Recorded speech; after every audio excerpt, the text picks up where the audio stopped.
ఈ ఆదివారం యొక్క సువిశేష పఠనాలు కొన్ని విషయాలని మనకి జ్ఞాపకం చేస్తూ ఉన్నాయి. సిరాపుత్రుడు యేసు జ్ఞాన గ్రంథము 15వ అధ్యాయము 15వ వచనము. నీవు కోరుకుందువేని ప్రభువు ఆజ్ఞలు పాటింపవచ్చును, ఆయనను అనుసరింపవలనో లేదో నిర్ణయించున్నది నీవే. ప్రభువునందు ప్రియ సహోదరి సహోదరులారా, ఇక్కడ మొదటి పఠనము ద్వారా దేవుడు మనకి బోధించినటువంటి అంశం, దేవుని యొక్క మార్గములో మనము ప్రయాణము చేయాలి అని దేవుడు మనల్ని సిద్ధపరుస్తూ ఉన్నాడు. ఎందుకనంటే 15వ వచనములో నీవు కోరుకొందువేని ప్రభువుని ఆజ్ఞలను పాటింపవచ్చును, నా ఆజ్ఞలు పాటించు అని ప్రభువు మనకి చెప్పటంలా.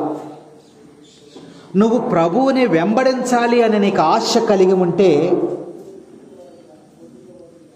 ఈ ఆజ్ఞలను పాటించు, లేకపోతే నీ ఇష్టం. తర్వాత వచ్చిన చూసినట్లయితే ప్రభువు నిప్పును నీళ్లను కూడా నీ ముందు ఉంచెను, వానిలో నీకిష్టం వచ్చినది తీసుకొనుము. ఈ వచనంలో మనము చూస్తే ప్రభువు మన ముందు ఏం పెట్టారు? నిప్పు పెట్టారు, నీళ్లు పెట్టారు. ఈ రెండిటిలో నీకు ఇష్టమైనది నువ్వు చేయి పెట్టి తీసుకోమన్నారు. ఏది తీసుకుంటావు? నీళ్లు తీసుకుంటావా, నిప్పు తీసుకుంటావా? అది నీ ఇష్టమే. ఇది తీసుకో అని నేను నీకు బోధించటం లేదు. అలాగే 17వ వచనంలో చూస్తే మృత్యువు జీవము కూడా నరుని ముందు ఉన్నది, అతడు తాను కోరుకొనినది తీసుకొనవచ్చును. మృత్యువు జీవము అంటే మరణము, జీవించుట, జీవము, ఈ రెండు కూడా నీ ముందు ఉంచాడు. నువ్వేది తీసుకుంటావు? నీ ఇష్టమే. కాబట్టి ప్రభువు మన ముందు ఉంచాడు, మంచిని ఉంచాడు, చెడుని ఉంచాడు. కాబట్టి ప్రభు మార్గంలో నువ్వు ప్రయాణించాలంటే కోరుకునేది ఎవరు? ప్రభువు కాదు. ప్రభువును బట్టి మనం ప్రభు మార్గంలో నడవాలి అంటే ఎవరు నిర్ణయం చేసుకోవాలి? మనమే నిర్ణయం చేసుకోవాలి. అన్నీ మన ముందు ఉంచాడు. మంచిని ఉంచాడు, చెడుని ఉంచాడు. నువ్వేది తీసుకుంటావు? నిప్పుని ఉంచాడు, నీళ్లను ఉంచాడు. నీ ఇష్టం, నీకు ఏది కావాలంటే తీసుకో. మంచి మార్గం ఉంచాడు, చెడు మార్గం ఉంచాడు. ఏ మార్గంలో నువ్వు ప్రయాణం చేస్తావు? మరణం ఉంచాడు, జీవం ఉంచాడు. ఏ మార్గంలో నువ్వు ఎన్నిక చేసుకుంటావు? కాబట్టి నువ్వు కోరుకున్నదే నువ్వు తీసుకో అని చెప్పి ప్రభు ఇక్కడ మన ముందు ఉంచినట్లు వాక్యం మనకి తెలియజేస్తా ఉంది. కాబట్టి ఆ యొక్క 19వ వచనం చదవమ్మా.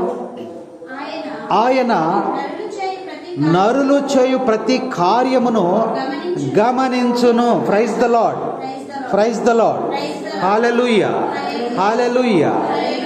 నరుడు చేసేటువంటి ప్రతి కార్యమును కూడా ఆయన గమనిస్తాడంట. అంటే నువ్వు ఏం చేస్తున్నావో, ఎలా జీవిస్తున్నావో, ఎలా ప్రవర్తిస్తున్నావో, ఎలా మాట్లాడుతున్నావో, నీ నడవడిక ఎలా ఉందో, నువ్వు ఎంత స్వేచ్ఛ జీవితాన్ని నువ్వు జీవిస్తున్నావో, ఎంత భక్తి జీవితాన్ని జీవిస్తున్నావో దేవుడు ప్రతి విషయమును కూడా గమనిస్తూ ఉంటాడు. Praise the lord, praise the lord, praise the lord. కాబట్టి వాక్యంలో మనం చూస్తే తర్వాత వచ్చిన చదవమా. తన పట్ల భయభక్తులు చూపు వారిని ఆయన కాపాడును.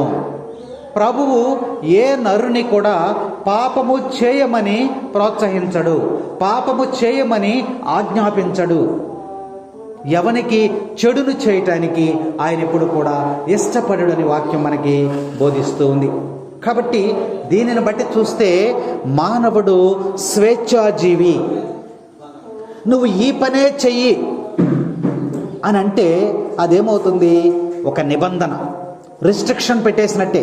కుదరదు, నువ్వు వేరే పని చేయటం కుదరదు, నువ్వు ఇదే పని చేయాలి అంటే నువ్వు ఇష్టపడతావా? ఇష్టపడవు. నువ్వేంటి నన్ను కంట్రోల్ చేస్తున్నావు అంటావు. లేదు, కుదరదు, నువ్వు ఇదే చెయ్యాలి అంటే నీకు ఇష్టం ఉండదు. అందుకనే మానవుడు స్వేచ్ఛాజీవి. నీకు ఇష్టమైన రీతిగా నువ్వు జీవిస్తూ ఉన్నావు.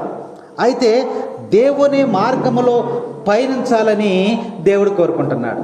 మీ ముందు 2 మార్గాలు ఉంచాను, మంచి ఉంచాను, చెడు ఉంచాను.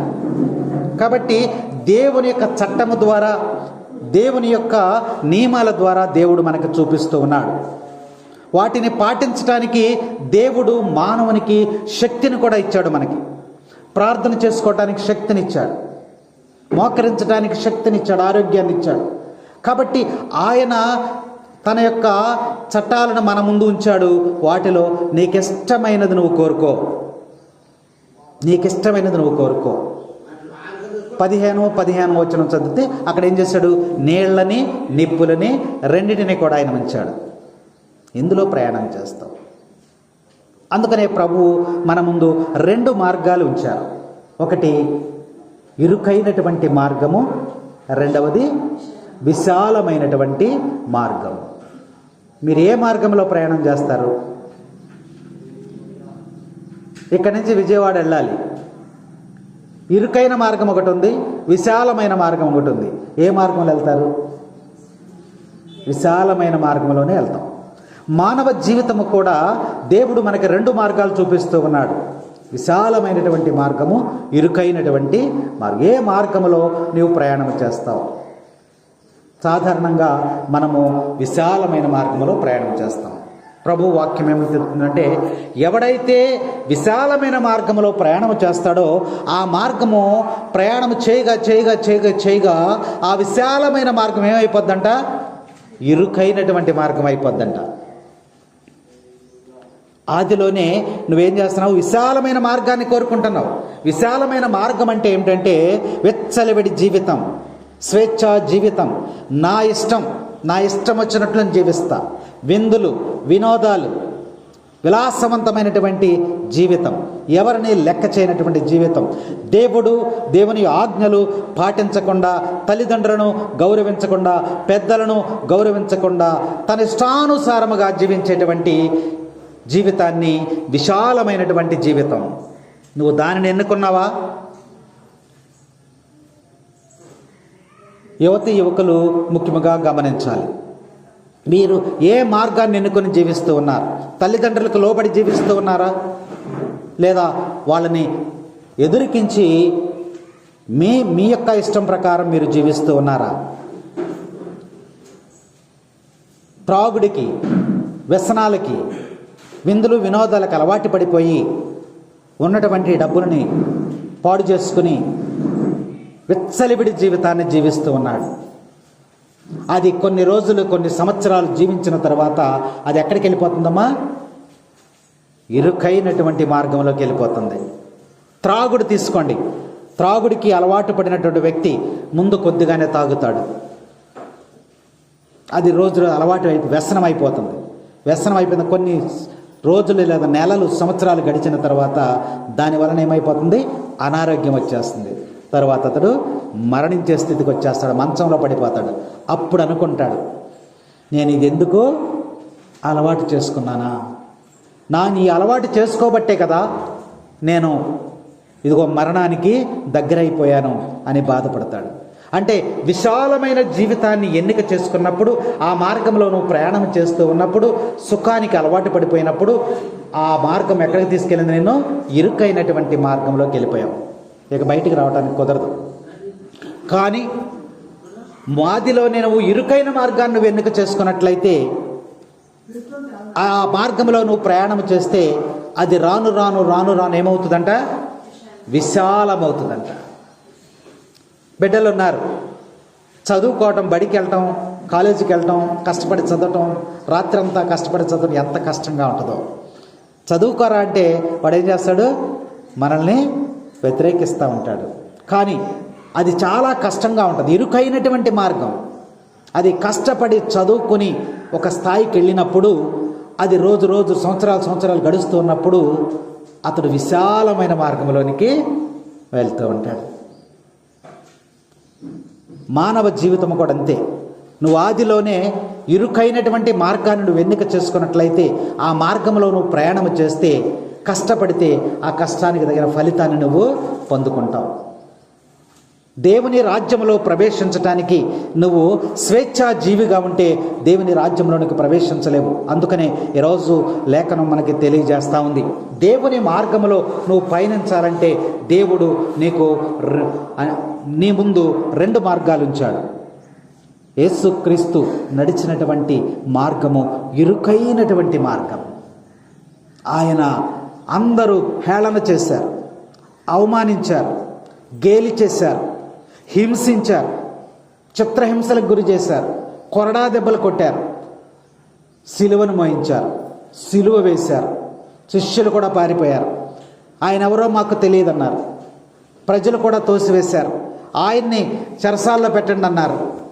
మరి ఇన్ని అవమానాలు, కష్టమైనటువంటి మార్గం, ముళ్ళ మీద నడిచేటువంటి మార్గం, పూలబాట కాదు, ముళ్ళ మీద నడిచేటువంటి మార్గం. ఆ మార్గంలో ప్రయాణం చేసుకుంటూ వెళ్ళిన తర్వాత ఆయనకు వచ్చినటువంటి బహుమానం ఏంటంటే విశాలమైనటువంటి మార్గమైంది. ఆయన దేవుని కుమారుడని పిలువబడ్డాడు. ఈయన నా ప్రియమైన కుమారుడు, ఈయన యందు నేను ఆనందించుచున్నానని దేవుడు సాక్ష్యమిచ్చాడు. పరలోక ద్వారములు తెరిచాడు.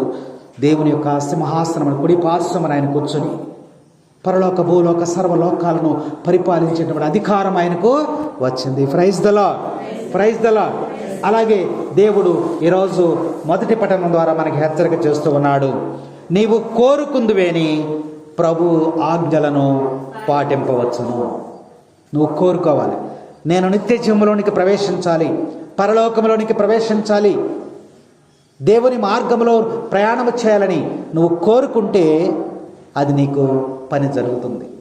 నువ్వేది కోరుకుంటావో అదే జరుగుతుంది. ఆ మార్గంలోనే నువ్వు ప్రయాణం చేయాలి. అందుకనే ప్రభు ఈరోజు నీ ముందు నిప్పునుంచాడు, నీళ్లనుంచాడు. ఈ రెండిటిలో ఏది తీసుకుంటావో నీ ఇష్టం అన్నాడు. నిప్పు దేన్ని సూచిస్తుంది? నరకాన్ని సూచిస్తుంది. నీళ్లు పవిత్రాత్మకు గుర్తు, శుద్ధి చేసేది. దేనిని కోరుకుంటావు? వాక్యంలో స్పష్టంగా నీకిష్టమైనది నువ్వు తీసుకో అన్నాడు దేవుడు. కాబట్టి ప్రభు మార్గంలో ప్రయాణం చేయాలంటే అది నీ ఇష్టమే. ఇవాళ దేవాలయానికి వెళ్ళాలి, వెళ్ళొద్దు, ఎవరిష్టం? అది నీ ఇష్టమే. నువ్వు వెళ్ళాలి అని దేవుని మార్గంలో నేను ప్రయాణం చేయాలి అని నువ్వు అనుకుంటే దేవాలయానికి వస్తావు. ఆ వద్దు అనుకుంటే నువ్వు రావు. అందుకనే నిప్పును నీళ్లను దేవుడు నీ ముందు ఉంచాడు. 16వ వచనంలో చెయ్యి చాచి నీకిష్టమైనది నీవు తీసుకో అన్నాడు దేవుడు. ఈరోజు ఆదివారం దేవాలయానికి వెళ్ళాలా వద్దా? నిర్ణయం ఎవరిది? గురువుదా? ఉపదేశకుడిదా? భార్యదా? భర్తదా? కాదు, నీదే. నీకిష్టమైన దాన్ని ప్రభు మార్గంలో ప్రయాణించడానికి ప్రభు ఆజ్ఞలను నువ్వు పాటించవచ్చు, కానీ నువ్వు పాటించట్లేదు. ఈరోజు విశ్రాంతి దినము పరిశుద్ధముగా ఆచరిస్తే నీ పాడి పంటలను సమృద్ధిగా నేను ఆశీర్వదిస్తానని ప్రభువు చెప్పాడు. కాబట్టి ఆ ప్రభువు దీవెనల కోసము, ప్రభు యొక్క ఆశీర్వాదాల కోసము మనము ప్రభువుని ప్రభు మార్గంలో ప్రయాణించాలి. లేదులే నా ఇష్టానుసారం నేను జీవిస్తాను అని అంటే దేవుడు ఈరోజు హెచ్చరిక చేస్తున్నాడు. నువ్వు స్వేచ్ఛా జీవి, నువ్వు బయటికి వెళ్ళిపోవాలంటే వెళ్ళిపోవచ్చు, నువ్వు ఇవాళ ఊరు వెళ్ళిపోవాలంటే వెళ్ళిపోవచ్చు, గుడికి రావాలనే రిస్ట్రిక్షన్ ఏమి లేదు. కానీ ప్రభు హెచ్చరిక చేస్తున్నాడు, నిప్పును నీళ్లను నీ ముందు పెట్టాను, నీకు ఇష్టమైనది తీసుకో. నువ్వే నిర్ణయం చేసేది నువ్వే అని ప్రభువు తెలియజేస్తున్నాడు. అలాగే మృత్యువును జీవమును నీ ముందు ఉంచాను, మరణాన్ని ఉంచాను, జీవాన్ని ఉంచాను. నువ్వేది కోరుకుంటావు అది నీ ఇష్టమే. నీకు మరణం కావాలంటే మరణం కోరుకో, జీవం కావాలంటే జీవం కోరుకుని ప్రభువు చెబుతూ ఉన్నాడు. ఇంకా చూసినట్లే తన పట్ల భయభక్తులు చూపు వారిని ఆయన కాపాడును. నువ్వు ఎప్పుడైతే భక్తిగల జీవితాన్ని జీవిస్తావో, ఎప్పుడైతే దేవుడంటే భయం కలిగి ఉంటావో, ఎప్పుడైతే దేవుణ్ణి ఆరాధిస్తూ ఉంటావో ఆయన నిన్ను కాపాడతాడంట. దేని నుంచి కాపాడతాడు? నీకు తింటాకున్నాయి, ఉంటాకున్నాయి, తిరుగుతాకున్నాయి, అన్ని పడుకుంటాకి, అన్ని మొత్తం సమస్తం, ఇల్లు ఉంది, వాకిలు ఉంది, పొలం ఉంది, గేదెలు ఉన్నాయి, పశువులు అన్నీ ఉన్నాయి. ఇంకేం కాపాడతాడు ఆయన? వాడని నీకున్నటువంటి సమస్తాన్ని కూడా ఆయన నిన్ను కాచి కాపాడతాడు. అందుకనే నువ్వు ప్రార్థనా జీవితాన్ని జీవించాలి. ప్రభువు మార్గంలో నువ్వు పయనించాలి అంటే నీ స్వేచ్ఛా జీవితాన్ని పక్కన పెట్టాలి, నీ విచ్చలవాడి జీవితాన్ని పక్కన పెట్టాలి, నీ సొంత ఆలోచన పక్కన పెట్టాలి, నీ సొంత పనులు పక్కన పెట్టాలి, దేవునితో సమయాన్ని గడపాలి. దేవుని యందు నా పట్ల భయభక్తులు చూపినటువంటి వారిని నేను కాపాడుతానన్నాడు. కాబట్టి ఆయనకు భయపడి, ఆయనకు లోబడి, ఆయన ఆజ్ఞలను, ఆయన చిత్తానుసారం నువ్వు జీవించినప్పుడు ప్రతి విషయంలో కూడా దేవుడు నిన్ను కాపాడతాడని వాక్యము మనకు చక్కగా హెచ్చరిక చేస్తూ ఉంది. కాబట్టి ఈ యొక్క మొదటి పట్టణము ద్వారా దేవుడు మనల్ని హెచ్చరిక చేస్తూ ఉన్నాడు. నువ్వు ఏ మార్గములో ప్రయాణం చేస్తున్నావు, నువ్వు ఏ మార్గంలో ప్రయాణం చేస్తున్నావు అని ప్రభువు మనల్ని అడుగుతూ ఉన్నాడు. నీకు ఇష్టమైన జీవితాన్ని నువ్వు జీవించటం కన్నా ఇదిగో నేను చూపించినటువంటి ఈ మార్గంలో 2 మార్గాలలో ఒక మార్గాన్ని నీవు ఎన్నిక చేసుకో, అదే నిన్ను కాపాడుతుంది. మనం ఇప్పుడు రాబోయేటువంటి 2 రోజుల్లో ఏ కాలంలోనికి ప్రవేశిస్తున్నాం? తపస్సు కాలంలోనికి ప్రవేశిస్తూ ఉన్నాం. ఇది దేవుడు నీకు ఇచ్చినటువంటి ఒక అవకాశం, నువ్వు ఉపయోగించుకోమని ప్రభు చెప్తూ ఉన్నాడు. కాబట్టి నరుడు స్వేచ్ఛాపరుడని దేవుడు మనకి తెలియజేస్తా ఉన్నాడు. దేవుడు నిన్ను ఇబ్బంది పెట్టట్లా, నీ మేలు కోరి. ఆ వాక్యంలో ఆఖరణ రాశాడు చూడమ్మా, 20వ వచనం చదువు, మొదటి పట్టణంలో. ప్రభువు ఏ నరుని కూడా పాపము చేయమని ఆజ్ఞాపింపడు, ఎవనికి చెడ్డను చేయుటకు అనుమతిని. ప్రభు ఎవరికన్నా చెడు చేసినట్లు గ్రంథంలో ఎక్కడన్నా మనం చదివామా? అందరికీ మేలే. పాపము చేసేటువంటి వాడిని పాపము చేయొద్దని క్షమించాడు. వ్యభిచారంలో పట్టుబడినటువంటి స్త్రీ అక్కడికి వస్తే ఇంకేం చెప్పాడు?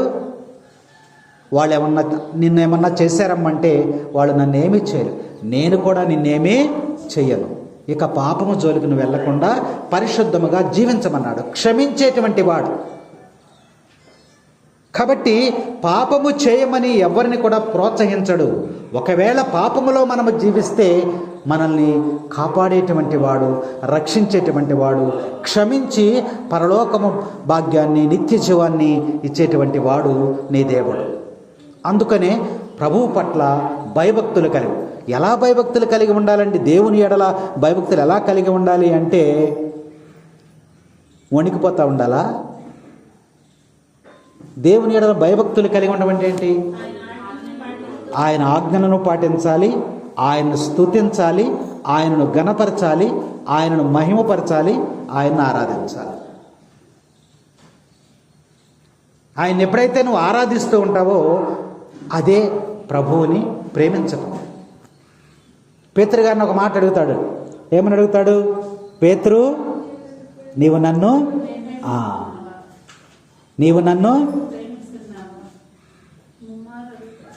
3 సార్లు అడిగాడు. మొదటిసారి పేతురు, నీవు నన్ను ప్రేమిస్తున్నావా అన్నాడు. అప్పుడు పేతురు ఏమన్నాడు? అవును ప్రభువా, నేను ప్రేమిస్తున్నాను చెప్పేశాడు. ఆన్సర్ చెప్పేశాడు కదా. మళ్ళీ ఎందుకు అడిగాడు? ప్రభు, పేతురు, నీవు నన్ను ప్రేమిస్తున్నావా అన్నాడు. ఈసారి కొంచెం జంకాడు పేతురు, కొంచెం అనుమానం. ఇందాక చెప్పాడు కదా ప్రేమిస్తున్నానని. మళ్ళీ అడిగాడు ఆయన. అడిగితే అప్పుడేమన్నాడు? అయ్యా ప్రభువా, నేను ప్రేమిస్తున్నావా అన్నాడు. మళ్ళీ కొద్ది సమయం పేతురు, నీవు నన్ను ప్రేమిస్తున్నావని 3వసారి అడిగేసరికి ఆయన ఏమంటున్నాడు? అయ్యా, అంతా నీకు తెలుసు. నిన్నెవరు ప్రేమిస్తారో, ఎవరు దూషిస్తారో, ఎవరు వ్యతిరేకిస్తారో, ఎవరు నీ దగ్గరికి వస్తున్నారో, ఎవరు ఆరాధన చేస్తున్నారో, ఎవరు చేయట్లేదో సమస్తము కూడా నీకు తెలుసయ్యా. నీకు తెలుసుండి నన్ను ఎట్లా అడుగుతున్నావయ్యా అని ప్రభు ముందు సాగిలపడిపోయాడు. నీవు నన్ను ప్రేమించుచున్నావా, నీవు నన్ను ప్రేమించుచున్నావా, నీవు నన్ను ప్రేమించుచున్నావా, నీవు నన్ను ప్రేమించుచున్నావా, వీరందరికంటే ఎక్కువగా ప్రేమించుచున్నావా, వీరందరికంటే ఎక్కువగా ప్రేమించుచున్నావా, నీవు నన్ను ప్రేమించుచున్నావా, నీవు నన్ను. కొంచెం నోరిప్పండి అమ్మా, కొంచెం నోరిప్పండి. రెండోసారి ప్రభు అడుగుతున్నాడు, యేసు ప్రభు అడుగుతున్నాడు, దానికి సమాధానం చెప్పాలిగా. నీవు నన్ను ప్రేమించుచున్నావా, నీవు నన్ను ప్రేమించుచున్నావా, పాడు. నీవు నన్ను,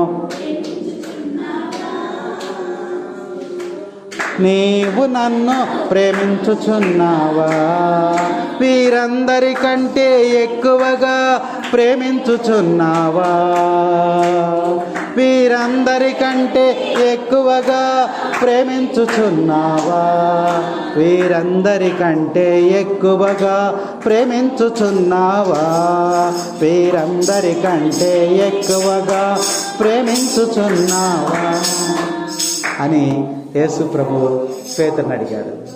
ఆయన ఏమన్నాడు? ప్రేమిస్తున్నానయ్యా, నేను ప్రేమిస్తున్నానన్నాడు. అవునా, నేను నిన్ను ప్రేమిస్తున్నానయ్యా అని చెప్పి ప్రభు చెప్పినట్టు మనము చూస్తున్నాం. మన సమాధానం ప్రభు ఏం చెప్పాడు? నేను నిన్ను ప్రేమిస్తున్నాను. అంతేనా? మరి మనం కూడా చెప్పాలిగా, ప్రభువా నిన్ను ప్రేమించుచున్నానయ్యా,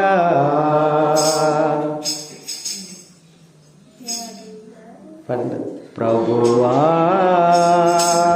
నేను ప్రేమించుచున్నానయ్యా, నా బలము నీవేనయ్యా, ప్రభువా నిన్ను ప్రేమించుచున్నానయ్యా,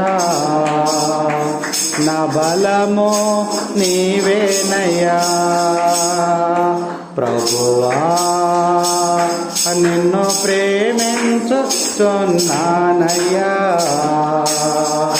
నా బలము నీవేనయ్యా, ప్రభువా నిన్ను ప్రేమించుచున్నానయ్యా,